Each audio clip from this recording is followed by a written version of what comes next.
एक वक्त की बात है, एक मध्यम रोशनी वाले कमरे में रावी ने एक बज़ाहिर दिलकश फर्द अहमद की कहानी सुनाना शुरू की, जो अपने इर्द गिर्द के लोगों को उनकी जान बोझ के बगैर मुतासिर करने की गैर मामूली सलाहियत रखता था। अहमद ने तारीख नफ्सियात का मुताला कर अपनी समझ बूझ से दूसरों को ज़ाती फ़ायदे के लिए मैनिपुलेट किया।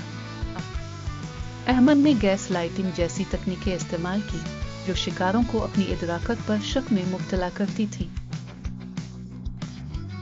वो अक्सर बड़ी ताकतवर बोर्ड रूम्स में देखा जाता, अपने साथियों की हकीकत नाजुक तरीके से बदलता और उनके फैसलों और यादों पर शक करा देता था। रिश्तों में वो जबरदस्ती इस्तेमाल कर सारा पर दबाव डालता था। कहानी तारीख में गहरी जाती है, याद करती है कि कुछ सियासी रहनुमाओं ने धोखा पर मबनी कायल करने वाली तकरीरों से हुजूम इकट्ठा किया, चाहे उनके मकासद खुदगर्ज़ाना तबाकुन। अहमद जैसे मगंतों ने ताकत हासिल करने के लिए हिकमत अमली इस्तेमाल करके मार्केट हरकियात नाजुक अंदाज से मुतासिर की। रावी सारा की तरफ तवज्जो मरकूज करता है, इसे अहमद की तख्लीक करदा परेशान कुन शुकूक से मुतासरा पेश करता है। जैसे ही वो तजर्बा बांटती, इसकी कांपती आवाज जाहिर करती थी कि वो धोखा दही में फंस गई। वो कहती थी कि शतरंज में बेवकूफ थी, अहमद के मंसूबे से उनके इक़दामात तय थे। कहानी के इंकिशाफ के साथ बयानिया सामीन को ये सिखाता है कि उन चालबाज हरबों को कैसे पहचाने।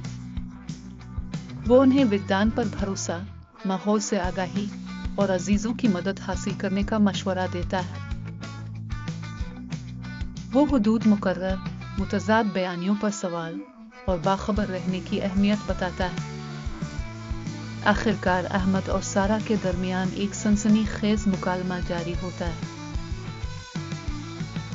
सारा को मुकाबला करने की हिम्मत होती, हिचकिचाहट भरी मगर पुरएतिमाद आवाज गूंजती है जब वो नई ताकत से इसकी चालबाजी का मुकाबला करती है। अहमद का मुतासिर लहजा डगमगाकर हैरत जाहिर होता है। वीडियो का इख्तिताम अलामती मनाजिर के साथ होता है, सायादार शख्सियात का लहू, कठपुतलियों की डोर का कटना, शतरंज की बाजी उलट जाना और हपनौसक सर्कल्स का रोशनी भरी जगह में मध्यम होना। रावी की गहरी, संजीदा आवाज आखिरी इंतबा देते हुए नाजरीन को याद दिलाती है कि उन हरबों की समझ बचाव में कलीदी है। तारीख नफ्सियाती बसरी की असास, दिल की धड़कन की आवाजें और